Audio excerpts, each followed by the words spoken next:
আসসালামু আলাইকুম, কেমন আছেন সবাই? পৃথিবীতে সবচেয়ে মধুর সম্পর্ক হচ্ছে ভাই বোনের সম্পর্ক, যা সবার কপালে জোটে। ভাই পরিবারে হাল ধরার জন্য প্রায় 25 বছর আগে বের হয়ে গেছে। একটা সময় ভাই বোনের সম্পর্ক কি সেটাই বুঝতে পারতাম না, আর এখন সে বাবার দায়িত্ব পালন করে। গ্রাম থেকে ভাই কি কি নিয়ে আসলো সবকিছু আপনাদের সাথে শেয়ার করব। পরিবারের বড় সন্তানরা সারা জীবন সংসারের পিছনে ছুটে, যখনই নিজের কথা ভাবে তখনই শুনতে হয় পরিবারের জন্য তুমি কি করেছো। বোনের বিয়ের পরেও বোনের বাড়িতে কখনো খালি হাতে আসে না, যখনই যা পায় হাতের কাছে সবকিছু নিয়ে আসে। এতে মনে হয় ভাইয়ের সব থেকে বেশি শান্তি। যদি মনের মতো হয় তাহলে সব সম্পর্কে কিন্তু মধুর মতো হয়। আর ভাবির ভালোবাসা পাওয়া সবার ভাগ্যে জোটে না, সবার কপালে জোটে না। অনেকে আছে ভালোবাসা দিয়েও ভালোবাসা পায় না। আমার ভাবি এত এত ভালো, কি বলবো, সব সময় ফোন দেয়, ফোন দিয়ে খবর নাই, কি খবর, কেমন আছে, সবকিছু মিলে আলহামদুলিল্লাহ। ভাইয়ার আসার কথা ছিল শুক্রবারে, তো আমি জানতাম না। আমি সকালে ঘুম থেকে উঠে দুন্দুল বের করে নিছি মাছ দিয়ে রান্না করার জন্য। তারপর রান্না টান্না শেষ, তখন আমার মা ফোন দিছে, ফোন দিয়ে বলতেছে ভাইয়া আসবে। ভাইয়াও ফোন দেয় না, আসবে।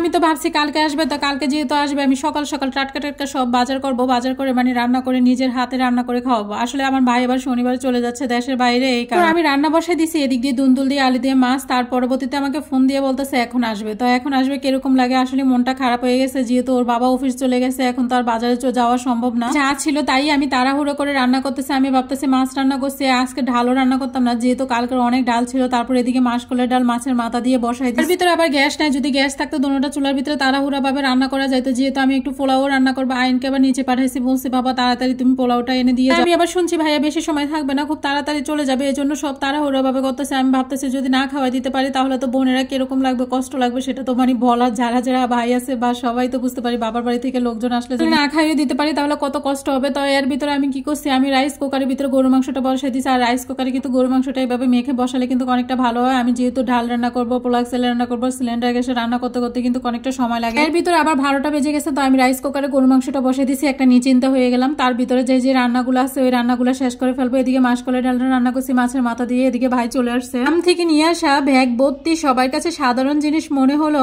আমার কাছে অনেক বেশি মূল্য। বোনের এই মধুর সম্পর্ক পিছনে সবথেকে বেশি অবদান হচ্ছে আমার ভাবি, যে কিনা প্রতিটা জিনিস অনেক যত্ন করে পাঠিয়ে দেয়। এক সপ্তাহ আগে ভাইয়া আসার কথা ছিল, ভিন্ন ব্যস্ততার কারণে ভাইয়া আসতে পারে না। এই গরমের মধ্যে এত কিছু নিয়ে আসা, ভাইয়ের যে কতটা কষ্ট হয়েছে, তারপরে তার মুখে হাসি। কি নিয়ে আসে না ভাইয়া, নারকেল আনছে, তাল আনছে, আসলে অনেক কিছু নিয়ে আসছে। আমি সবকিছু গুছিয়ে রাখলাম, তারপর কিছুটা দেখেছি। আসলে তারপরে তার মন খারাপ যে বেশি কিছু নিয়ে আসতে পারে না। আসলে শাপলা আনার কথা ছিল, ও এতটা ব্যস্ত ছিল, ভাই মানে চলে যাবে যেহেতু, মানে অনেক বেশি ব্যস্ত, সকাল থেকে কাজ করতেছে, এই জন্য শাপলা উঠিয়ে আনতে পারে না। আসলে আমি আবার বলছিলাম কালকে শাপলা আনার জন্য, ভাইয়ার তারিখটা হঠাৎ করে পড়ে গেছে, এই জন্য ওনার আবার শ্বশুর বাড়িতে যেতে হবে, মানে ভাই বিয়ের বোনের বাড়িতে যেতে হবে, তো নানুর বাড়িতে যেতে হবে, মানে একদিনের ভিতরে অনেক জায়গায় যেতে হবে। এই জন্য ভাই এসে মানে তাড়াহুড়া ভাবে আবার চলে যাবে। তো আমিও তাড়াহুড়া ভাবে সব রান্না বান্না শেষ করতেছি। আমি পোলাওটা বসে দিছি, মানে একটু ভেজে বসেছি। এভাবে পেঁজে বসালে কিন্তু পোলাওটা অনেক সুন্দর ঝরঝরা হয়। আর আমি যতবারই রান্না করি না কেন, আমি সব সময় বলি আমার হাতের পোলাও অনেক সুন্দর হয়, কখনো লেগে যায় না, খুব সুন্দর ঝরঝরা হয়। সামান্য একটু ঘিও দিয়ে দিলাম এখানে। আসলে আমি যে এত তাড়াহুড়া ভাবে রান্না করতে পারবো আমি কখনো বুঝতে পারি না। আর আমি এতই স্পিরিটে দৌড়ে দৌড়ে রান্না করছি, এদিকে তো ওইদিকে, ওইদিকে তো এদিকে। আবার হয়েছে সব রুম গুলো আজকে এলোমেলো ছিল, সবগুলো গুছাইতে গুছাইতে অনেক সময় লাগছে।